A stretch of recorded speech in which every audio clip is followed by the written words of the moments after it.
बताऊं, चाहो तो कॉपी भी मत करना, मेरी बात अगर सुन लोगे ना सारी की सारी दिमाग में सेट हो जाएगी। फर्स्ट न्यूमेरिकल तो बहुत इजी है, ये तो मैं बताने वाला भी नहीं था, ये आप लोग ऑलरेडी क्लास 8 में सीख चुके हो। इस तरह का न्यूमेरिकल मैं क्लास 8 में कराता हूँ। क्वेश्चन है, सबको वाइट स्क्रीन दिखाई दे रहा है बच्चों? मैसेज कर दो।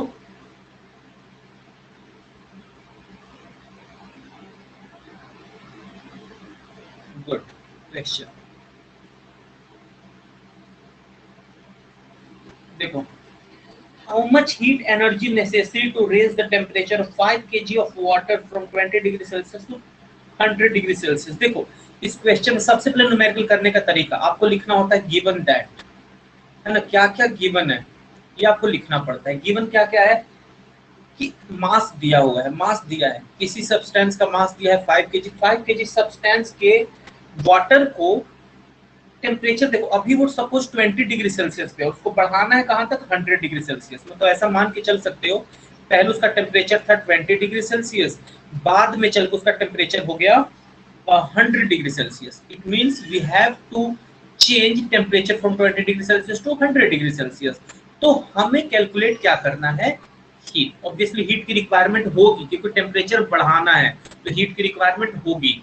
टेम्परेचर कम करना है तो वो हीट को रिलीज करेगा, है ना। लेकिन यहाँ पे हीट की जरूरत होगी, तो कितने हीट की जरूरत होगी, कितनी हीट की रिक्वायरमेंट होगी, है ना। तो हीट रिक्वायर्ड ये पूछ रहा है ना, heat how much heat energy necessary to raise the temperature. Temperature को बढ़ाने कितनी हीट की जरूरत होगी, तो ठीक है, हीट रिक्वायर्ड, हीट रिक्वायर्ड। अच्छा, यहाँ पे फॉर्मूला किसका लगेगा? स्पेसिफिक हीट का। बुक में कोई सोचती रखो, सारे बच्चों को न्यूमेरिकल बनेगा। तुम्हारे वहां कोचिंग 40-50 स्टूडेंट होते थे, एक भी ऐसा नहीं बोलता था जिसे न्यूमेरिकल न बने। कुछ एवरेज बच्चे थे, उनको भी न्यूमेरिकल जरूर बनता था। हाँ, स्पेसिफिक हीट का फॉर्मूला लगेगा, क्योंकि यहाँ पे टेम्परेचर चेंज हो रहा है और स्टेट कांस्टेंट है। फॉर्मूला होता है एम सी डेल्टा टी, है ना। डेल्टा टी मतलब चेंज इन टेम्परेचर, इसको इस तरह भी लिख सकते हो, M C T2 minus T1, right. M की वैल्यू है 5, सी की वैल्यू है कितना? सी की वैल्यू गिवन होगी, क्वेश्चन में नहीं दिया है, मैंने वाटर का आपको बता दिया कितना होता है, 1 होता है। पहले भी बताया कि वाटर का याद रखना। ये कितना हो जाएगा? 100 minus 20, 100 minus 20, so finally 5 into 80, finally 400। अच्छा, यूनिट को लेकर के थोड़ा कंफ्यूजन हो सकता है। देखो एम क्या है केजी में, यूनिट देखो, अब कैलोरी होगा, किलो कैलोरी होगा, जूल होगा, किलो जूल होगा, इसमें थोड़ा सा बच्चों को कंफ्यूजन कभी कभी आ जाता है, तो ज्यादा दिमाग मत लगाना, इसमें वैल्यू में ही देख लो। जैसे एम की यूनिट क्या है? केजी। सी की यूनिट क्या है? जो 1 होता है ना, 1 कैलोरी पर ग्राम भी होता है, जो 1 होती है स्पेसिफिक हीट ऑफ वाटर, वो होता है 1 कैलोरी पर ग्राम डिग्री सेल्सियस। लेकिन अगर दोनों ऊपर और न्यूमरेटर और डिनोमिनेटर में अगर के कैसे मल्टीप्लाई कर दो, तो हम इसको इस तरीके से भी लिख सकते हो, 1 किलो कैलोरी पर 1 किलोग्राम, हाँ या ना, डिग्री सेल्सियस। तो दोनों ही लिख सकते हो, 1 कैलोरी पर ग्राम भी बोल सकते हो, 1 किलो कैलोरी पर केजी भी बोल सकते हो, बात बराबर होगी। तो यहाँ पे इसको मैंने किलो रखा है, किलोग्राम, इसको भी किलोग्राम के फॉर्म में रखो, तो यहाँ पे क्या बचेगा? देखो, kilo calorie upon kilo gram degree Celsius, और यहाँ पे फिर क्या आएगा? यहाँ पर भी डिग्री सेल्सियस, समझना, degree Celsius. So KG KG cancel, degree Celsius cancel, बचेगा क्या? Kilo calorie. रिजल्ट कितना आएगा? 400 किलो कैलोरी। यूनिट समझ में है सबको? यूनिट को लेकर के कंफ्यूजन आता है सारे बच्चों को, तो यूनिट रटना मत, यूनिट क्या होती है, ठीक है। हीट के लिए हम कैलोरी को भी स्टैंडर्ड यूनिट, बाकी सारे क्वांटिटीज में क्या होता है ना कि हम ऐसा यूनिट को स्टैंडर्ड यूनिट मानते हैं, लेकिन हीट के केस में ऐसा नहीं होता। आंसर जूल में भी हो सकता है, किलो जूल में भी होता है, कैलोरी में भी हो सकता है, किलो कैलोरी में भी, जैसा कि मैंने यहाँ पे मेंशन किया है ना। इस चीजों को थोड़ा ध्यान रखना, है ना, गलती ना हो। यहाँ कैलोरी मत लिख देना, अभी जूल मत लिख देना, क्योंकि जो स्पेसिफिक हीट की वैल्यू है ना, वो होती है कैलोरी पर ग्राम, जूल के फॉर्म में नहीं होती है। समझ में आ रहा होगा चीजें?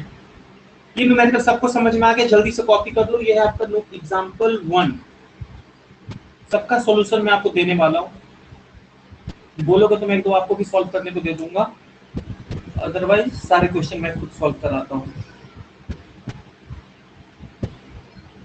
और ये भी है, आप इंटरनेट पे जाना, स्पेसिफिक हीट लैटेंट, आपके बुक में बहुत अच्छे अच्छे क्वेश्चंस दिए हैं। इन क्वेश्चन को करने के बाद ना आपको कभी कोई गलती होगा ही नहीं न्यूमेरिकल में। मैं रैंडम इंटरनेट से, आज नहीं, 1-2 साल पहले की बात है, एनटीएससी के लिए कोई क्वेश्चन निकाल रहा था, तो मैं नेट पे बहुत सारे क्वेश्चन ढूंढा, एक भी क्वेश्चन नया मिला ही नहीं। मतलब जो भी मिल रहा था ना वो इसी पे बेस्ड था, जितने आपके बुक में दिए हुए हैं ना। तो इसके न्यूमेरिकल को मैं काफी अच्छा मानता हूँ। इतने न्यूमेरिकल कराने के बाद बच्चों से सारे न्यूमेरिकल बन रहे थे। तो आप लोग भी इतना ही कर लो, काफी होगा।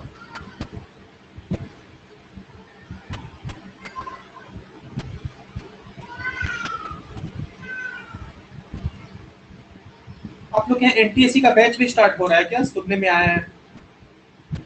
बच्चों, आपके स्कूल में नाम हुआ है क्या एनटीएससी का बैच? Yes, okay. कौन कौन ज्वाइन कर रहा है? ज्वाइन कर रहे हो सब?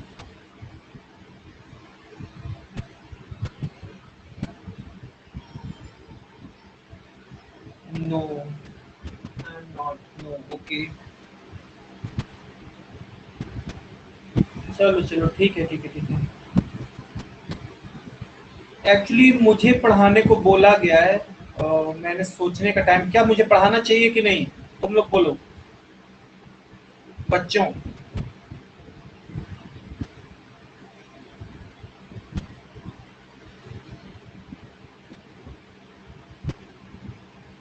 As you want.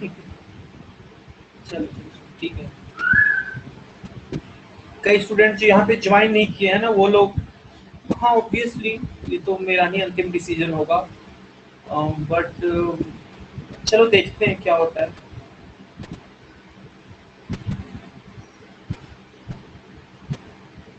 Ma'am said that you will be there, हाँ बट मैंने भी प्लान किया नहीं है, और शायद मैं नहीं रह पाऊंगा वहाँ पे, है ना। कई बच्चों ने मैसेज किया है जो यहाँ पे नहीं पढ़ रहे हैं मेरे से, है ना, कि वहाँ पे हो रहा है तो वहाँ पे तो आप पढ़ाओगे ही, बट देखो क्या होता है। मुश्किल है, फिजिक्स केमिस्ट्री शायद नहीं होगा, बाकी का मैं नहीं कह सकता। चलो, तो अमन सर इज नॉट ज्वाइनिंग, हाँ वो नहीं ज्वाइन कर रहे हैं। ये बताया गया है क्या? सर ने बताया कि स्कूल में बताया गया? अच्छा, सर ने बताया, ओके ओके ओके, ठीक है।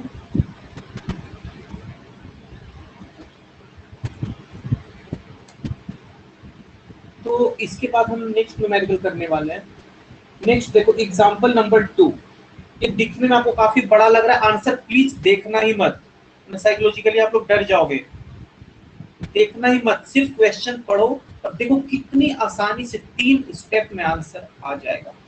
बस एक बार क्वेश्चन को अच्छे से पढ़ना। एग्जाम्पल 2, समझो बच्चों, कोई इधर उधर आंसर नहीं देखेगा। हाँ, a copper sphere of 100 gram mass is heated to raise its temperature to 100 degrees Celsius and is released in water of mass 95 gram and temperature 20 degrees Celsius in copper calorimeter। मतलब एक container जो isolated होता है ना, उसका नाम लिया गया है कॉपर कैलोरीमीटर। मैंने बोला था कैलोरीमीटर सिंपली एक डिवाइस जैसा होता है ना। चलो, डिवाइस में पूरा पूरा एक्टिविटी किया जा रहा है। If the mass of calorimeter, obviously जो कंटेनर है वो भी तो किसी मेटल का ही बना हुआ है ना, उसका भी मास दिया हुआ है।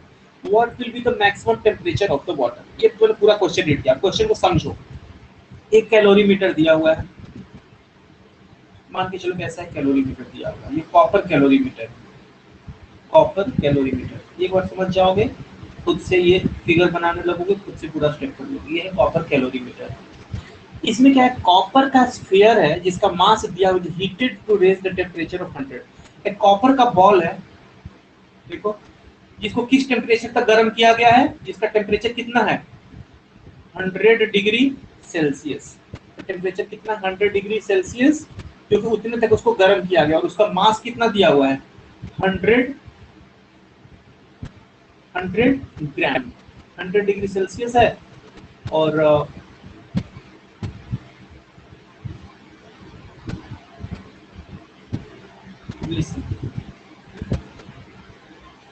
100 ग्राम है और इसका टेम्परेचर 100 डिग्री सेल्सियस, समझना। Raise the temperature and is release in water of mass इतना एंड टेम्परेचर इतना। देखो इसको एक वाटर में रिलीज कर दिया गया है। वो वाटर कहाँ रखा हुआ है, वाटर एंड टेम्परेचर इतना। जो वाटर कहाँ रखा गया है, कैलोरीमीटर में। इसमें एक वाटर रखा हुआ है, देखो समझना, इसमें वाटर रखा हुआ है और इस वाटर में इस कॉपर की बॉल को डाल दिया जाता है, समझना। अच्छा नोट करना, जो वाटर है उसका टेम्परेचर है 20 डिग्री सेल्सियस, है ना, और बॉल का टेम्परेचर है 100 डिग्री सेल्सियस। इट मींस जो बॉल है वो हीट को रिलीज करेगा और जो वाटर है वो हीट को गेन करेगा। Got it? यहां तक समझ में आया सबको? हाँ सुनते चलना, कोई आंसर नहीं देखेगा, सिर्फ सोचते सुनते चलना जो मैं बोल रहा हूँ। ये 100 डिग्री सेल्सियस है। नाउ इसके बाद ये 20 डिग्री सेल्सियस है कॉपर कैलोरीमीटर, तो ये आपका वाटर था। अच्छा वाटर का मास भी दिया हुआ है, वाटर का मास कितना दिया हुआ है, 195 ग्राम, और कॉपर कैलोरीमीटर का मास कितना दिया है, 50 ग्राम। अच्छा एक चीज इसमें हिडन होगा, क्या होगा हिडन बता रहा हूँ, इसका भी मास दिया हुआ है 50 ग्राम। देखो बॉल का टेम्परेचर दिया है, वाटर का टेम्परेचर दिया है, कैलोरीमीटर का टेम्परेचर, ये भी तो एक मेटल है ना, तो कैलोरीमीटर का टेम्परेचर वही होगा जो इसके अंदर रखे हुए सब्सटेंस का होगा। ऑब्वियसली अगर एक इक्विलिब्रियम सिचुएशन में है तो वाटर और एक कंटेनर का टेम्परेचर सेम ही होगा ना, नहीं होगा तो फिर ये हीट कुछ कुछ एक्सचेंज करता रहेगा। तो बाय डिफॉल्ट गिवन नहीं होता है, लेकिन समझ जाना कि कंटेनर का टेम्परेचर वही होगा जो उसके अंदर सब्सटेंस का टेम्परेचर होगा। इट मींस कैलोरीमीटर का भी टेम्परेचर कितना है, 20 डिग्री सेल्सियस। क्वेश्चन कंप्लीट हुआ, यहां तक सबको समझ में आया?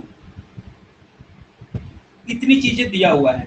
नाउ आपको क्या कैलकुलेट करना है कि अगर ऐसा इस बॉल को इस पानी में डाला जाता है तो कुछ हीट रिलीज होगा, कुछ हीट गेन होगा, और थोड़ी देर बाद ये इक्विलिब्रियम की सिचुएशन आ जाएगी। इक्विलिब्रियम की सिचुएशन मतलब बॉल का टेम्परेचर भी सेम हो जाएगा, वाटर का टेम्परेचर भी सेम हो जाएगा। तो वो सेम होके कौन सा टेम्परेचर है जो आफ्टर इक्विलिब्रियम वो टेम्परेचर हो जाएगा। मतलब मान के चलो ना कि जो ओवरऑल टेम्परेचर वो 50 डिग्री हो गया, मान लो। इट मींस बॉल का टेम्परेचर 100 से घट के 100 से घट के 50 हो जाएगा और वाटर का टेम्परेचर 20 डिग्री सेल्सियस से बढ़ के 50 हो जाएगा, हाँ या ना? तो यही जो टेम्परेचर था ना वो टेम्परेचर हमें कैलकुलेट करना है। आई बात समझ में? मतलब थोड़ी देर बाद टेम्परेचर ऑफ वाटर कैलकुलेट करना है, क्योंकि टेम्परेचर ऑफ वाटर क्या हो जाएगा, बढ़ जाएगा। टेम्परेचर ऑफ वाटर आपको कैलकुलेट करना है। ये मैंने पूरा का पूरा क्वेश्चन आपको समझा दिया। सॉल्व कैसे करना मैं सिर्फ 3 स्टेप में बताऊंगा। क्वेश्चन समझ में आया? अब ये मत सोचना कि सर को इतना टाइम क्यों लग रहा है, मैं आपको समझा रहा हूँ। एग्जाम जब रहेगा तो आप ये फिगर नहीं बनाओगे, है ना, ये फिगर आपके दिमाग में ऑलरेडी बन जाएगा जब आप क्वेश्चन पढ़ोगे। तो एक कंटेनर है, उसमें वाटर है, उसमें बॉल को हमने डाला, टेम्परेचर इस तरह से वैरी किया, उसका टेम्परेचर 100 था, इसका टेम्परेचर 20 है। 100 वाला हीट को लूज करेगा तो उसका टेम्परेचर कम होगा, और 20 वाला हीट को गेन करेगा तो उसका टेम्परेचर बढ़ेगा। ठीक है, एट इक्विलिब्रियम, इक्विलिब्रियम की सिचुएशन में दोनों का टेम्परेचर क्या हो जाएगा, सेम। वो टेम्परेचर कितना होगा, सेम होके कितना हो जाएगा, वही हमें कैलकुलेट करना है। तो मान लेते हैं कि वो टेम्परेचर कितना है, T। चलो first step, now you have to find only 3 step. First step, आप लिखना मत ऐसे, इसे मैं आपको समझाने के लिए बता रहा हूँ। पहले तो ये फाइंड करो कि यहाँ पे टोटल कितने सब्सटेंस की बात कर रहा है। तो टोटल 3 सब्सटेंस का बात कर रहा है। कौन कौन सा समझना, एक है वाटर, एक है कॉपर बॉल, और एक है कॉपर कैलोरीमीटर, हाँ या ना? है। तो फर्स्ट स्टेप कितना आसान है, पूरे क्वेश्चन में फाइंड कर लो कितने सब्सटेंस की बात किया गया है, हमने कर लिया। दूसरा स्टेप यही है, समझ के चलो। दूसरा स्टेप, इस तीनों सब्सटेंस में से कौन है जो हीट को रिलीज कर रहा है और कौन है जो हीट को गेन कर रहा है। आई बात समझ में? कौन है जो हीट को रिलीज कर रहा है, कौन है जो हीट को गेन कर रहा है। तो तीनों में हीट रिलीज कौन कर रहा है, तो हीट रिलीज कौन कर रहा है, बाय कॉपर बॉल, हाँ या ना? जो कॉपर का बॉल था, कॉपर स्फीयर था, वो क्या कर रहा है, हीट रिलीज कर रहा है। और हीट को गेन कौन कर रहा है, heat gain by water and और कौन हीट को और कौन गेन कर रहा है? Copper calorimeter. बिल्कुल सही, सही पकड़ रहे हो सब। हीट गेन बाय कैलोरीमीटर, बिल्कुल सही। और हम सब जानते हैं कि heat release by some substance equal to heat gain by some substance, यानी मैथमेटिकली दोनों क्या होंगे? इक्वल। अच्छा, heat gain by water and heat gained by calorimeter को इस तरीके से भी लिख सकते हैं। यहाँ पे प्लस लगा लेंगे क्योंकि अगर हम दोनों की हीट को कैलकुलेट करते हैं तो मैथमेटिकली दोनों को क्या करेंगे? हम ऐड करेंगे।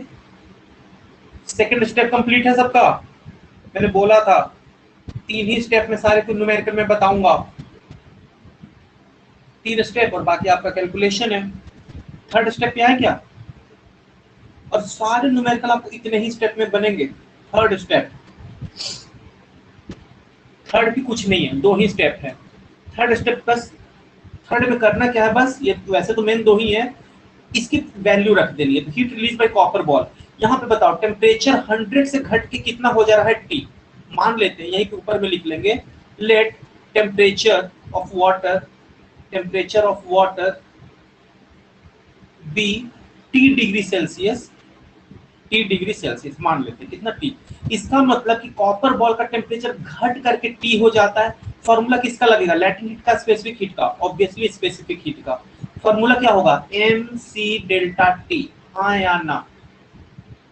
Heat gained by water, water का टेम्परेचर था 20 डिग्री सेल्सियस, उसका हीट, उसका टेम्परेचर बढ़ेगा तो वहां पर भी स्पेसिफिक हीट का फॉर्मूला लगेगा, M C delta T. Plus calorimeter का भी फॉर्मूला लगेगा, एम सी डेल्टा टी, क्योंकि इसका भी तो टेम्परेचर क्या हो रहा है? बढ़ रहा है। हाँ या ना?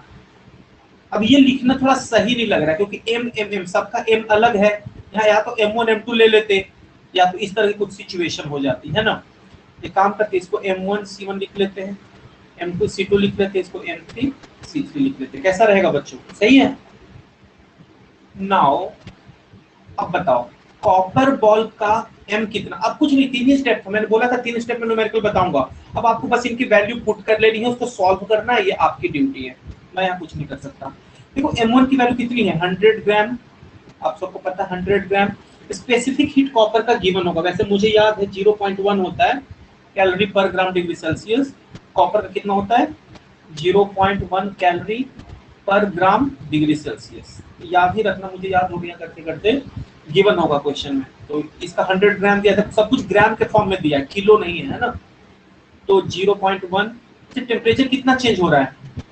100 था, घट के कितना हो रहा है? T, 100 minus T. M2 कितना दिया है? वाटर का मास कितना दिया है? 195 ग्राम। वाटर का C कितना होता है? 1 मैंने बताया है। डेल्टा टी कितना होता है? चेंज इन टेम्परेचर 20 से बढ़ के टी हो रहा है, कितना चेंज हो रहा है? T minus 20। हाँ या ना? प्लस M3, कैलोरीमीटर का मास कितना दिया है? 50 ग्राम।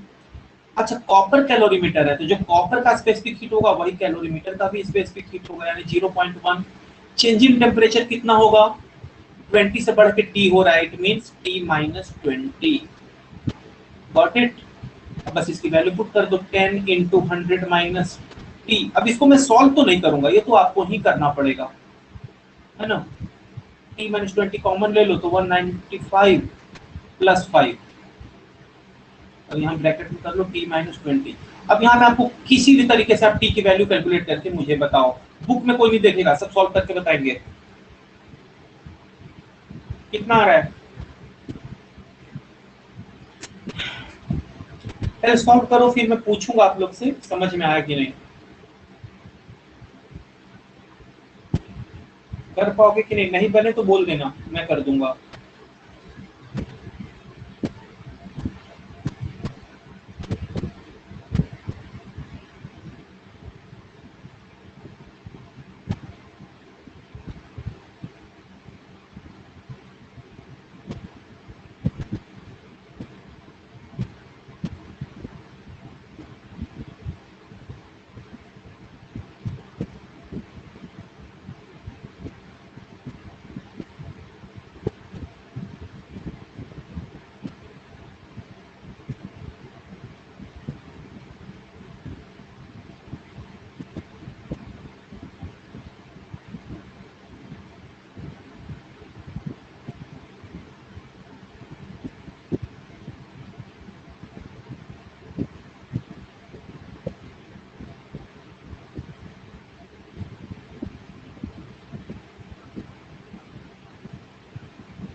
कितना है आंसर? जल्दी बताओ बच्चों, क्या कर रहे हो, जल्दी बताओ।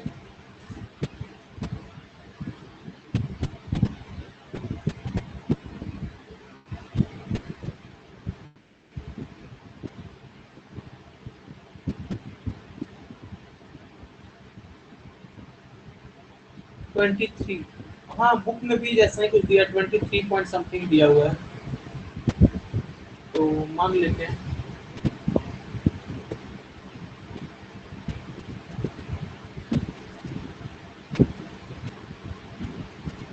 बुक में दिया है 23.8, ठीक है, हो जाएगा 23.8। गुड। अब मुझे एक बात बताओ बच्चों, कौन है जिसे ये समझ में नहीं आया? टोटल 5 स्टूडेंट अभी हैं यहाँ पे, है ना, आउट ऑफ 10। टोटल 10 है, उनमें से 5 ही आज प्रेजेंट है, बाकी सब क्या कर रहे हैं?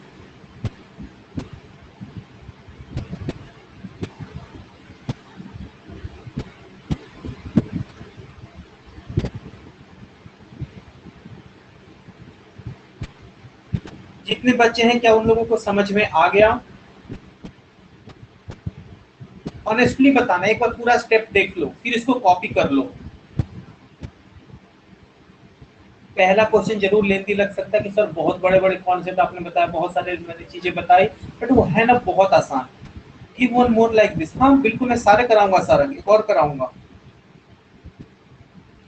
इतनी गारंटी है कि सॉल्व करने के बाद आप बोलोगे सर हीट का न्यूमेरिकल मुझे सबसे आसान लगा। आपको motion, laws of motion, gravitation, सबसे आसान आपको हीट लगेगा, क्योंकि इसमें फॉर्मूला कम है, बस एक ही कॉन्सेप्ट है, उस कॉन्सेप्ट को फॉलो करते जाओ। ये 3 स्टेप है मेरे, 3 स्टेप से सारे क्वेश्चन बन जाएंगे। बुक में उसी को थोड़ा थ्योरी लिख लेके उसी स्टेप को थोड़ा बड़ा कर दिया है।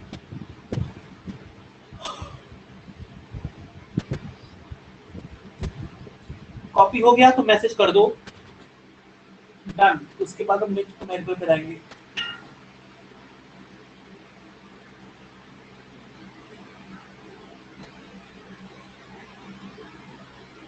गुड।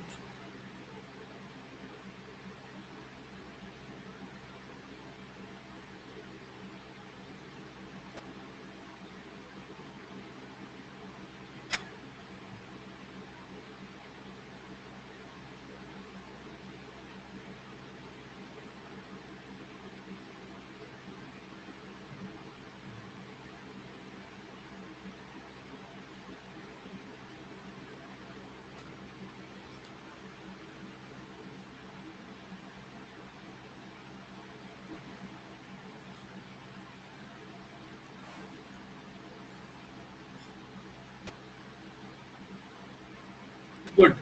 नेक्स्ट न्यूमेरिकल देखते हैं, एक और न्यूमेरिकल हो जाएगा और इसके बाद हम निकालते example number 3। Example 3,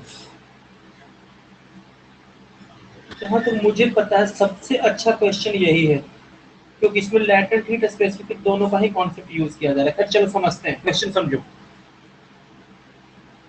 If 80 gram steam of temperature 97 degree Celsius, अब बोलोगे सर वो तो 100 पे स्टीम होता है, बट डोंट वरी, कभी कभी स्पेशल केसेस में 97 भी होता है। So if 80 gram steam of temperature 97 degrees Celsius is released on an ice slab of temperature 0 degree Celsius, देखो एक आइस स्लैब है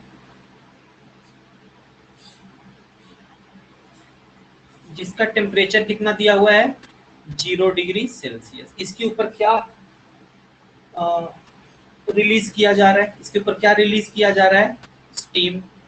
इसके ऊपर स्टीम रिलीज किया जा रहा है, और स्टीम का टेम्परेचर कितना है, 97 डिग्री सेल्सियस। यानी दोनों में ऑब्वियसली कांटेक्ट में आएगा, और दोनों में फिर क्या होगा, हीट एक्सचेंज होगा, ठीक है। Ice slab of temperature 0 degree Celsius, how much ice will be melt, यहाँ से कितना आइस मेल्ट होगा, ओके। यानी आपको आइस मेल्ट कैलकुलेट करना है ना। आइस मेल्ट मतलब एक तरह से मास, आइस मेल्ट कितना होगा मतलब क्या, एक तरह से mass of ice is to be melt, हाँ या ना। तो ये आपको निकालना है, यानी एम आपको कैलकुलेट करना है, M of ice, M of ice. चलो आगे बात करेंगे।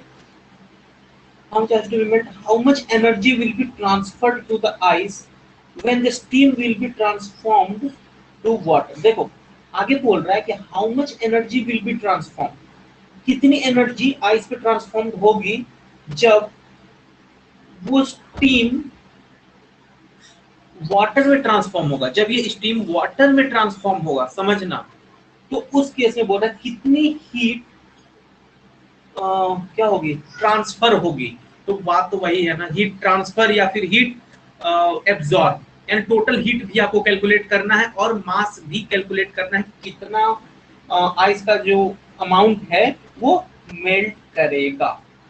ठीक है, इतना ही क्वेश्चन है। इसमें सब्सटेंस कितने हैं टोटल में, स्टेप पे आते हैं।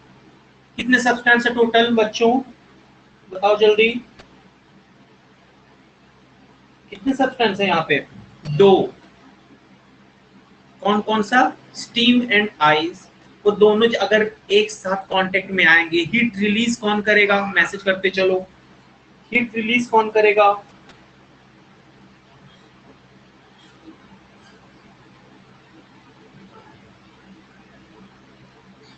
हाँ, हीट गेन कौन करेगा,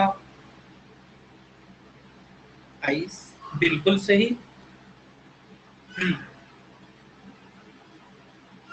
नाउ आइस क्या करेगा, गेन करेगा। चलो देखो, अब स्टेट ये बोल रहा है कि ये साफ दिया हुआ है कि स्टेट डिफरेंट है। ये दिया है सॉलिड स्टेट और ये दिया हुआ है गैसियस स्टेट। अब दोनों जब, वेट,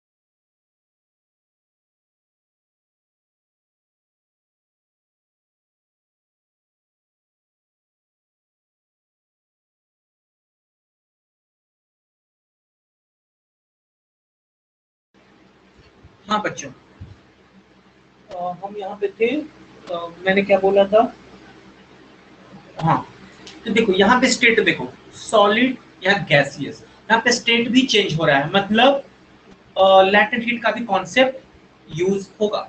ठीक है, अब सबको आवाज आ रही है ना।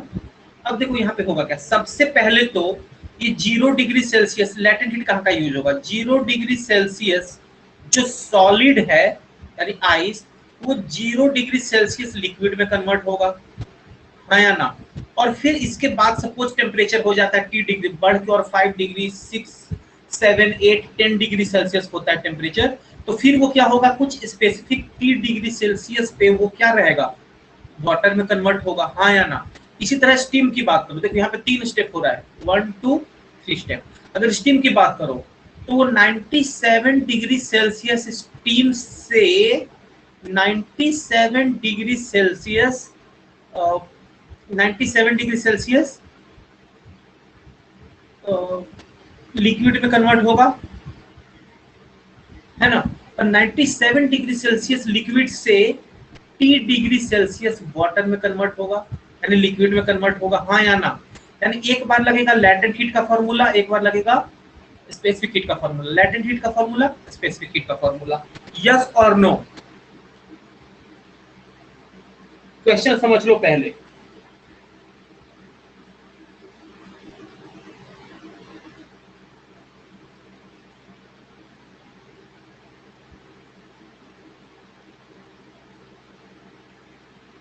बोलो, होगा। समीक्षा, तुम बार बार क्लास से एग्जिट कैसे हो जा रही हो, कंटिन्यूअसली क्लास को सुनते रहो तभी अच्छे से समझ में आएगा, छोड़ने से नहीं होगा। ठीक है, बस यहाँ पे टोटल 2 ही सब्सटेंस थे।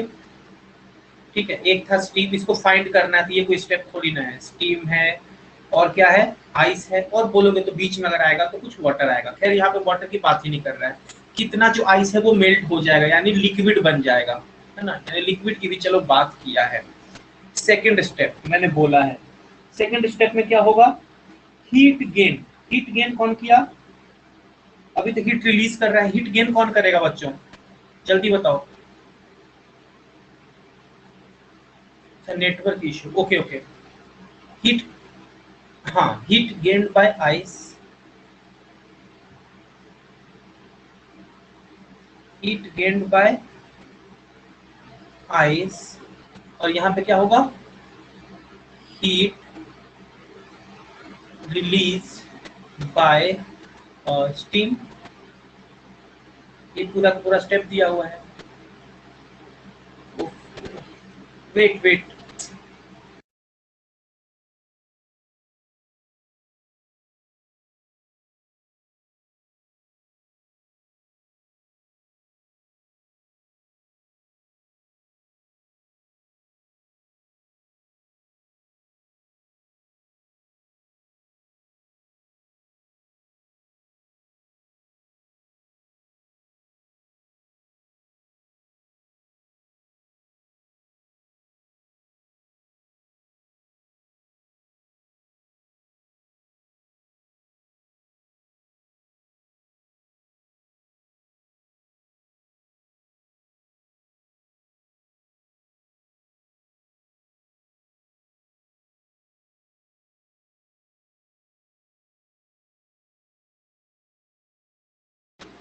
हाँ सॉरी, वो 1-2 मिनट कोई ना कोई घर से क्लास लेने में ही प्रॉब्लम होती है, कोई ना कोई डिस्टर्ब कर देता है। हाँ, तो अब सिचुएशन आ रही है, देखो heat release bye steam, heat steam कितना रिलीज करेगा। देखो यहाँ पे ऐसी बात ही नहीं किया है कि टेम्परेचर बीच में दोनों मिल करके एट इक्विलिब्रियम टेम्परेचर कितना हो जाए, एट इक्विलिब्रियम टेम्परेचर कितना हो जाए, इसकी बात ही नहीं किया है कि टेम्परेचर कितना हो जाए।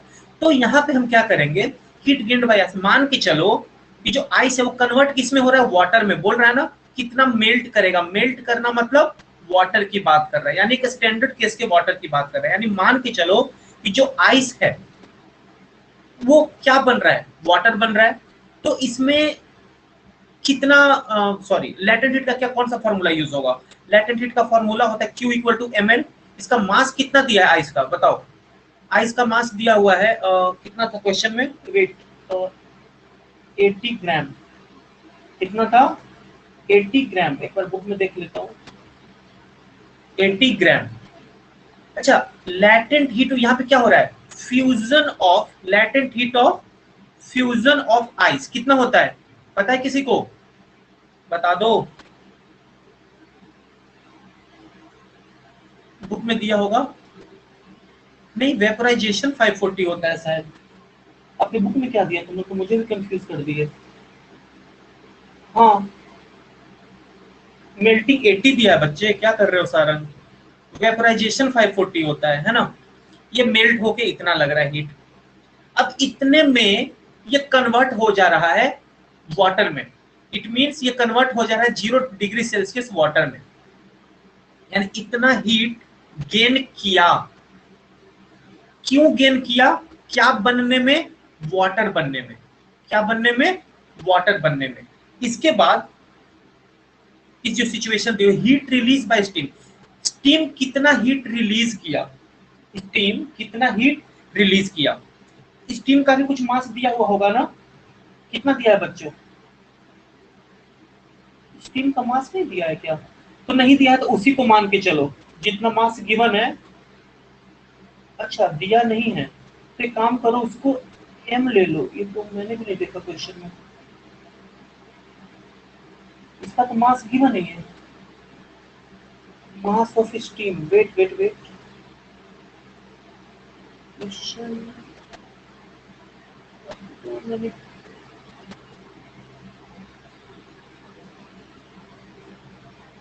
मास 80 ग्राम ऑफ स्टीम दिया तो है, 80, आइस का मास नहीं दिया हुआ है, मैं गलत कर दिया, आइस का मास नहीं दिया बच्चों, एक्सट्रीमली सॉरी, आइस का मास नहीं दिया, आइस को ही तो मेल्ट करना है, आइस का मास नहीं दिया हुआ है, स्टीम का मास दिया हुआ है, कितना, 80।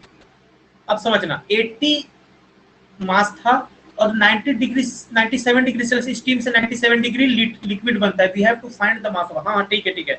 तो heat released by steam 80 into latent heat का कौन सा फॉर्मूला लगेगा, ऑब्वियसली 540, क्योंकि latent heat of vaporization of water कितना होता है 540। अब इतने के बाद वो वाटर बन रहा है, कितने 0 डिग्री सेल्सियस वाटर बन रहा है, क्योंकि टेम्परेचर पूछ नहीं रहा है। तो 0 डिग्री सेल्सियस वाटर जाने में किसका फॉर्मूला लगेगा, स्पेसिफिक हीट का फॉर्मूला लगेगा, है ना।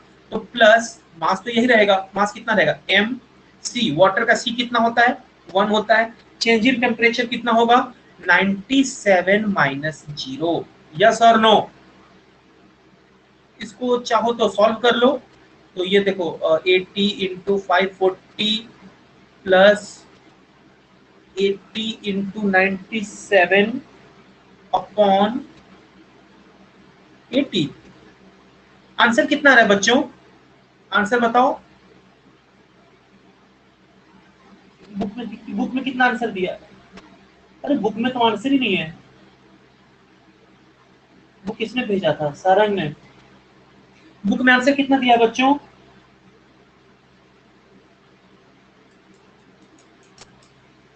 637, आंसर यही है क्या?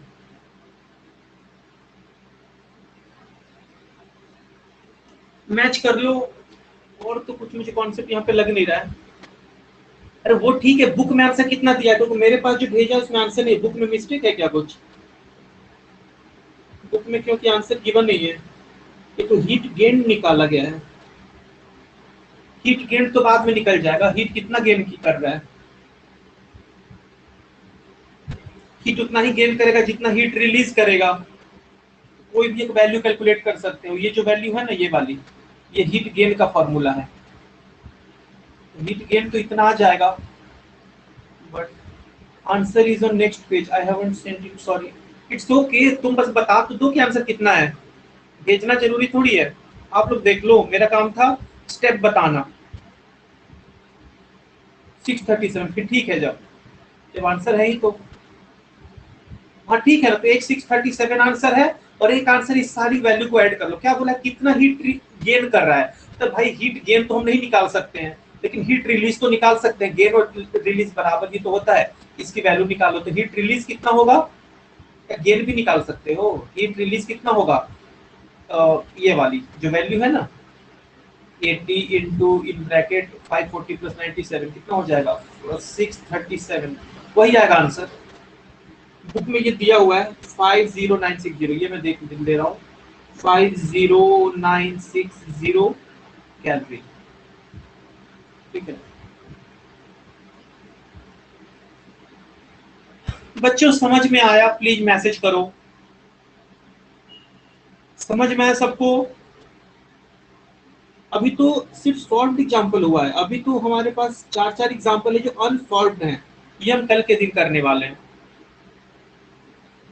और अच्छा हुआ, स्पीड से थोड़ा ज्यादा हुआ है, मैं नॉर्मली एक क्लास में 2 सोचा था बताने को, बट अपना 3 हो गया, ये काफी अच्छी बात है।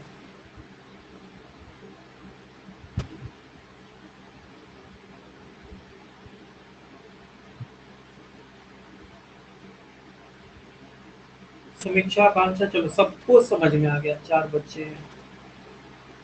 भक्ति ने मैसेज नहीं करी, नहीं भक्ति ने भी करी है, ठीक है, सबको समझ में आ गया, बहुत अच्छी बात है।